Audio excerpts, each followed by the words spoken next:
On today's Hashi, I'm discussing Millennial and Gen Z homeownership sentiment, mortgage applications, and the private payroll employment report.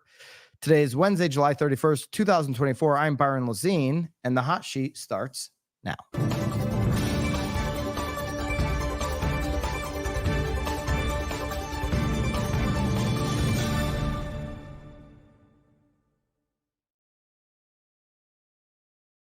Welcome in to this Hashi on the last July day we will ever have in 2024 for the rest of our lives. I don't think there'll be a repeat of 2024, and I don't think anybody wants a repeat of 2024, by the way.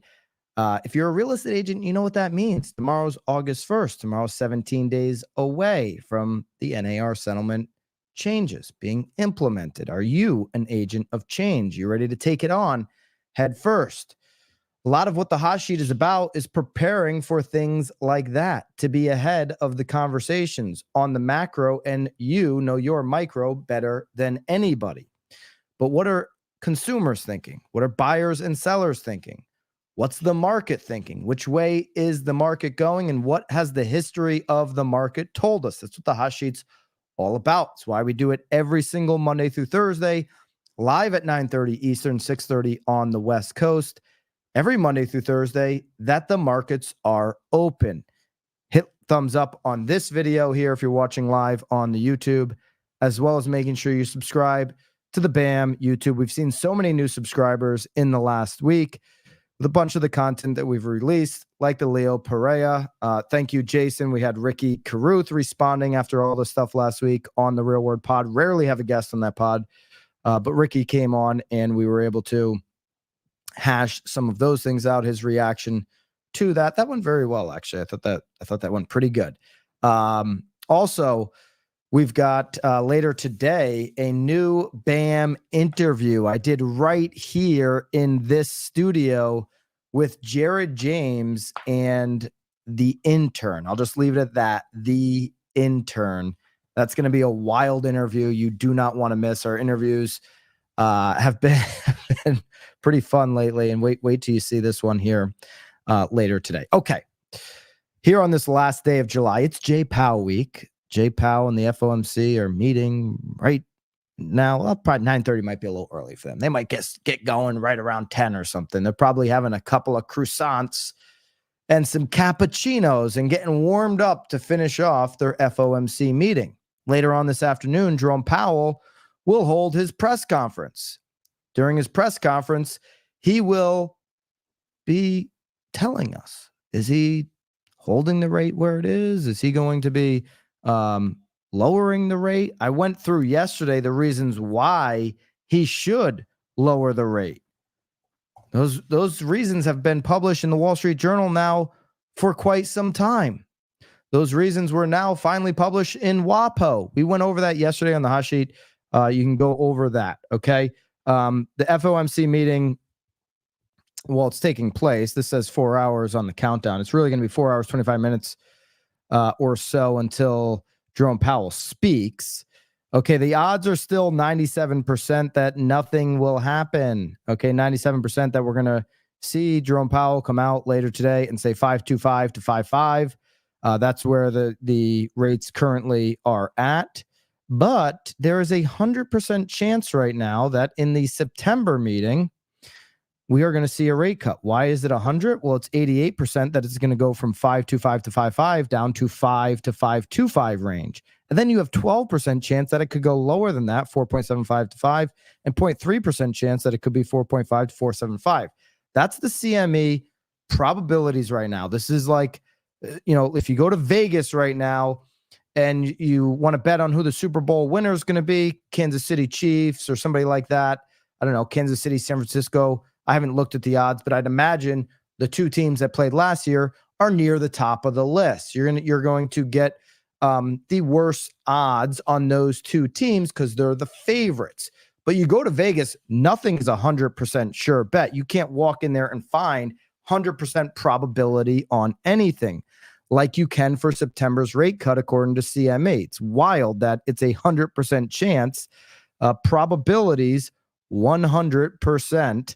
that there will be a rate cut, an easing of the rate in the September meeting. That also means it's a damn near 100% chance that as he comes out this afternoon, there won't be a rate cut. But if this is a 100% chance for September, then we've got to imagine Jerome Powell's going to come out there today and kind of allude to that, kind of warm us up to that. Hey, as long as we don't get hot inflation reports, this is going to happen. And what I'm excited to see is what kind of follow-up questions he has. I'm also excited to see what's the market reaction going to be. What's the stock market going to do? What's the 10-year going to look like tomorrow? Are we going to see what we saw last time we expected a rate cut? Are we going to see what we saw from October of 2023, an 8% mortgage rate go all the way down to 6.67? Right now, we're at 6.8. We had a 7, almost near 7.5 at our recent peak. Does this mean that we're heading into the low 6s? If he comes out today, between now and September, could we be at the low 6s in the 30-year fix? If he comes out and promises a rate cut, we don't know. That remains to be seen. But history would tell us that we could see something lower than where we're at today. We'll break it all down on tomorrow's hot sheet, as we do every single FOMC meeting the day after. We have extensive hot sheet show notes. Every day we have extensive hot sheet show notes. Here's today's. BAMX members get access to all of these. So many of you are copy and pasting this, using this into your communication. Use code HOT to get into BAMX right now. But tomorrow's are going to have all the timestamps from the transcript of every moment Jerome Powell mentions housing or has a question about housing, as well as the clips to his video reaction, so that you can use that at your will. All right. Moving into some RE/MAX research that was recently done on news.remax.com. RE/MAX conducted a survey. Typically don't follow the RE/MAX news. We're not trying to support any of their news that they're pushing out that would be pro RE/MAX. We're not against RE/MAX, by the way. Love the brand, obviously. But this survey was interesting because it gives us insight into consumers. So I think it's relevant here to share. Okay. They've got a new survey that finds nearly 2/3 of Gen Z and millennials are ready to become homeowners. I would actually maybe even argue that that number could be low, but 2/3, 2 out of 3 Gen Z millennials are ready, prepared, want to do it right now, become homeowners. What's holding them back? Ooh, let's find out. We know what Redfin would say is holding them back. We covered that at length here this week. We know what Glenn Kelman thinks is holding them back. The dream of home ownership remains an integral part for Gen Z and millennials in the U.S., who continue to feel that owning a home is important, despite having to navigate shifting market conditions to get there. A new consumer survey conducted by RE/MAX analyzed how these younger generations are viewing home ownership. The survey included responses from 1,500 Gen Z and millennial individuals, 750 from each cohort. You typically need over 1,000 to have a relevant survey. So this being 1,500, it went beyond that number.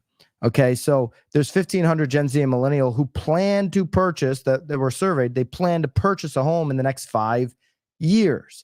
Okay, when we talk about demand being down, it is down over the next 90 days. It's been down the last 2 years. We look at the charts. We're gonna go to mortgage application data here for this week in just a little bit. But when we talk about demand and dreams of the next 5 years, that demand hasn't waned at all. Millennials, Gen Z, really every generation still believes in home ownership overwhelmingly, still have that thirst and that desire to achieve it one day. Just might not be in the next 90 days as they fight through affordability. It might not be in the next 6 months as affordability continues to be the number one issue for home buyers. Over the last past several years, the housing market has been fluctuating inventory levels, home prices, and interest rates. Okay, 63% are still interested and eager to become homeowners. Okay, overall, the respondents reported that they expect to encounter the following obstacles when purchasing a home. Number 1, affording upfront costs. Number 2, saving for down payment. Number 3, qualifying for a mortgage. 4, interest rates, difficulty to find the right property, and competitive housing market. They also noted concerns include owning a home, maintenance, property taxes, mortgage rates, homeowners insurance. Homeowners insurance continues to rise. market fluctuations. Okay. They're eager to buy. The upfront costs, property taxes are some of the issues for Gen Z. Millennials say maintenance and qualifying for a mortgage because of credit scores, debt, and income challenges are some of their concerns. So you don't see anywhere in here Millennial and Gen Z saying, "Gee, I'm really worried about that election on whether I'm going to buy a house or not." Glenn Kelman. I'm not seeing that in this survey. I know, there's one bit of thought. He didn't back it up with any data that's holding home buyers back. I think it's going to hold sellers back as it has historically done on timing on the market. But a buyer who's been shopping in the market right now, who understands they're trying to beat any rush before rates come down, isn't really thinking about that overwhelmingly in any big numbers. Okay. 65% of respondents reported being fairly or very knowledgeable about the real estate market. So 6 out of 10 Gen Z and 6.7 out of 10 millennials say they're fairly knowledgeable about the residential real estate market. Okay. That is an important thing to know as an agent. Gen Z and millennials, do you believe? Let me know in the live chat. And Bobby, if you can open up the live chat so I can see and post some of the good ones. I want to know, agents out there, for anybody advising buyers in today's market, home buyers, do you believe that over 60% of Gen Z and millennial home buyers that aren't in real estate, just typical home buyers, are fairly or very knowledgeable about the residential real estate market? Let me know in the chat. Maybe you can even do a survey. Maybe we can go yes or no. Let's just go Y or N. Like yes or no. I want to see how many yeses you get. Post a Y or an N. If you feel like over 60% of Gen Z or millennials are fairly or very knowledgeable about the residential real estate market, put Y or N. Why is that important for you to know? Okay, I'm seeing a lot of N's. No. TikTok educated, right? It's important for you to understand. Everybody's saying no. But when you talk to Gen Z or millennials, 60+% of the time, their belief coming into the conversation with you is, I'm fairly educated. Okay, I got this kind of figured out. Debbie says yes. We got one person saying yes. Everybody, a lot of no's. We got over 90% no's on this question. It's important for you to understand that that's their belief. Okay, so there's nothing wrong with them having that belief. It is just their belief. Your job is to show them that you have information, knowledge that it might be important for them to access, that you're open to share. You're an open source and you want to help them. Everybody can learn more. Everybody can be more educated. And you want to help those home buyers go to that next level, protect and strategize on their next move. That's you being the superior knowledge person in that conversation, having that superior knowledge position in that conversation. It's why we're doing this each and every single day, so you can make sure that when those conversations happen, you can show the separation. More than half, 56% of respondents are confident in their understanding of key financial terms. So more than half believe I got the financial considerations figured out as well, 56%. 61% of Gen Z say they got the financial things figured out. Only 51% of millennials. So Gen Z is kind of just like, oh, interest rates, closing costs, escrow. Yeah, of course. I got that licked. That's Gen Z saying. Millennials, maybe they've been around a little longer. They realize there might be a few things I could understand a little more if I don't do this every day. 56% of respondents reported showing familiarity with the process of obtaining a mortgage. So 63% of millennials, they're familiar with obtaining a mortgage. Only 48% of Gen Z. Millennials probably have inquired about a mortgage more often over the years, obviously, than Gen Z. Gen Z are just aging up into this home buying process. Over half respondents are confident in their financial readiness to buy a home. 38% reported they have already started saving for a down payment. 2/3 agreed that it's essential to have a 20% down payment. Interesting. Okay. 2 out of 3 Gen Z and millennials say, hey, I want to have 20% down. That's probably crunching the numbers here on where we are on this affordability issue. Home ownership still an important milestone. They want to provide a place to live for the family, place to call their own. That's important to a lot of people. An opportunity to have an appreciating asset. For both generations, the most important consider when buying a home are price, location, size, neighborhood safety, mortgage rates. They're willing to compromise on these important factors. 56%. More than 1/3 say eco-friendly, energy-efficient features are most important to have in a home, or technology-enabled features, 27%. Oh, that's interesting. If you're listing a home that has any of those features, probably highlight those. 1 out of 3 Millennial and Gen Z will find that to be an interesting nugget when home shopping. Buyers said they want their agent to guide them through the process from start to finish, negotiate offers, educate them on the process, provide expertise on the market they are buying or selling in. That'd be at 42%. Expose them to properties they may not otherwise see. 4 out of 10 buyers, Millennial and Gen Z, say, give me exposure to properties I'm not seeing on Zillow and Realtor.com, and the 2 or 3 that are using Redfin. Okay, the handful, the small little tiny gathering using Redfin.com. Everybody else using Realtor or Zillow, or hopefully your feed that you've set them up with. Okay. 4 out of 10 say, hey, show me something other than what I can see. Do some work for me, expose me to off-market properties, do a little bit of circle prospecting. Shout out to PropStream. Put PropStream down in the comments for anybody that wants to do some prospecting and find data of off-market homes to present to. We've got a BAM code for that too, somewhere in there. So dig that up, Bobby. 35% of respondents use real estate apps and websites regularly to search for their properties. Okay. Nearly 2/3 will use or consider a real estate agent or mortgage lender to learn about home buying process.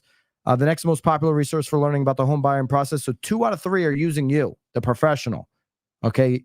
After that, online resources. They're doing their own research. It's probably a combo of both.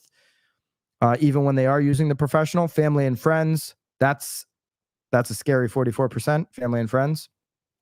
Home buyer education course, books, podcasts. Hopefully it's the hot sheet on replay for these guys. 57% of respondents would consider taking a home buyer education course. So if you have a course available for home buyers, maybe even it's, watch on their own, 57% would consider doing that. Interesting stuff there. Okay. So I thought that was interesting. I pointed out what the highlights would be for me on this survey. Certainly that an overwhelming percentage of Gen Z and millennials, over 60%, believe 65% of respondents between Gen Z and millennials reported being fairly or very knowledgeable about the residential real estate market. So a whole bunch of you guys, over 90% of the respondents here, said that you don't believe that's true in your experience with Gen Z or millennials. This one stands out a lot because you need to keep in mind when you go into that conversation with these guys that is their belief. There's nothing wrong with somebody having that belief. It's your job to show where your value separation is from their belief to what reality is. Okay. And move them forward on their deal and help them feel safe moving forward with you as their trusted real estate advisor. Trust me on this. Mortgage demand and buyer demand is down in the last 2 years. We've seen those numbers, even though there's that pent-up demand. We just went over it. Gen Z and millennial want to buy in the next 5 years. As we look down the barrel here, that's not the case right now. The purchase index, again, decreased 2% from 1 week earlier, and this was 14% lower than the same week 1 year ago, which 1 year ago was lower than the year before that. We review this every single Monday. We saw mortgage applications on the decline the last 2 years. It's been on the decline with the rapid rate of increases. Buyers have been on the sidelines because of this, because of the affordability. It's not any other reason. Note to Glenn Kellman. Mortgage rates were still little changed last week, with 30-year fixed mortgage rate unchanged at 6.82%. Mike Frattanoni, MBA's SVP and chief economist. In recent weeks, there have been some small bursts of refinance activity. We've seen this the last few weeks. Refis have been popping up now that we've been under 7. So every time you get under 7, some of these refis pop up. But even despite being at a under 7, almost 6.75 range here lately, we still have buyer demand that is in the tank. And once we get closer to 6, you'll see that loosen up. And so you could see, this is the seasonal time you see mortgage demand drop as well. But you could see a difference in that in the fall if we get down to that 6 number or close to it by between now and September, which is a possibility. We're all clinging on what Jerome Powell is going to say today. I'm going to break it all down and give you all the timestamps so you don't have to go through the transcript.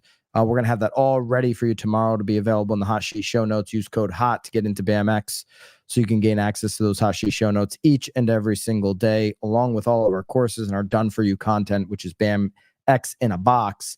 A part of BAMX, we give you content every single Friday done for you. All right, we've got a jobs report out. ADP's National Employment Report for Jobs shows an increase in employment, despite this job creation has slowed down compared with previous months. So we're seeing a deceleration on job growth. We saw this deceleration on job openings, showing a little bit of a softer market. And I mentioned yesterday, actually, I think I almost glazed over it when we were talking about, hey, we got to get rid of owner's equivalent rent.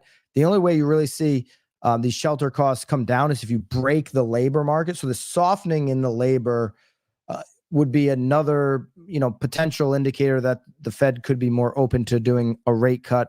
Again, it's 100% kind of in the bank here for September, but maybe sooner, maybe today. I'm holding out the 1% chance that it could happen. Total private employment change up 122,000 jobs. Good producing sector up 37,000 jobs. And then you see construction is plus 39,000. So that's a big number. If construction starts dipping, look for a bunch of these other supporting jobs to start dipping, and you could see kind of a cascading effect. But construction is up. That's a good thing. That we might not be entering an employment crisis or some type of unemployment crisis, I guess I should say. Northeast added 21,000 jobs. Midwest added 17,000. The South added 55,000, and the West added 32,000. So South continues to lead on job growth there. Neela Richardson, chief economist with ADP, says with wage growth abating, the labor market is playing along with the Federal Reserve's effort to slow inflation. So what I just said, the labor market is playing into the Fed's favor, into their pocket here on slowing inflation and potentially cutting. If inflation does go back up, it won't be because of labor, according to Neela Richardson, the chief economist at ADP, because the labor market has softened. Okay. There you go. And we saw that. Actually, I saw today, I think, where did Logan tweeted something out? Here it is. The Fed smiles. This was just this morning. A cool ECI, which is the Employment Cost Index, is seen inside the Fed as the highest quality measure of compensation growth. And look at this. This is cooling considerably. The Employment Cost Index is on its way down. It has been cooling and continues to cool, creating a softer labor situation. Just another reason why the Fed could be very bullish today when they make their announcements on cuts that are in our future. It's a 100% chance, according to CME Group, that we get it in September. The 10-year is starting to show us signs that this could be the case. Look at this. Look at in the last 5 days, the trend here on the 10-year has been down. We're down to 4.095. Could we get back to a 3 handle on the 10-year Treasury? That would make me smile. It would make many, I'm sure, of you smile, as we are in a rate-sensitive industry that is real estate. The 30-year fix yesterday moved down another notch to 6.8 off of 6.81 opening on Monday, down from 6.86 on Friday. This number here on the 10-year tells me we're going to get under 6.75 when we end the day. And depending on what Jerome Powell says this afternoon, tomorrow the 30-year fix could go even lower. These are projections, not facts. I'm just saying what could happen based on the history. We'll look forward to that. I'll look forward to being with you all tomorrow morning as we break down every single part of the transcript that Jerome Powell mentions housing or the specific questions around housing.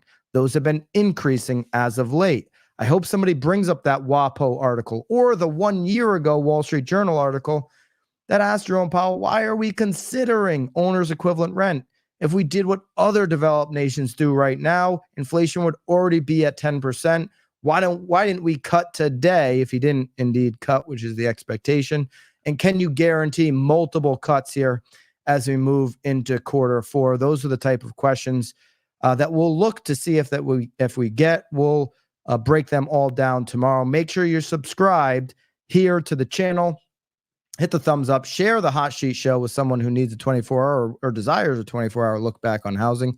This is the only place on the internet that does it.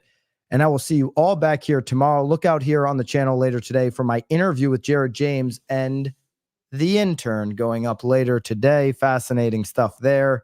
I'll look forward to seeing you back here live tomorrow morning. Until then, toodaloo.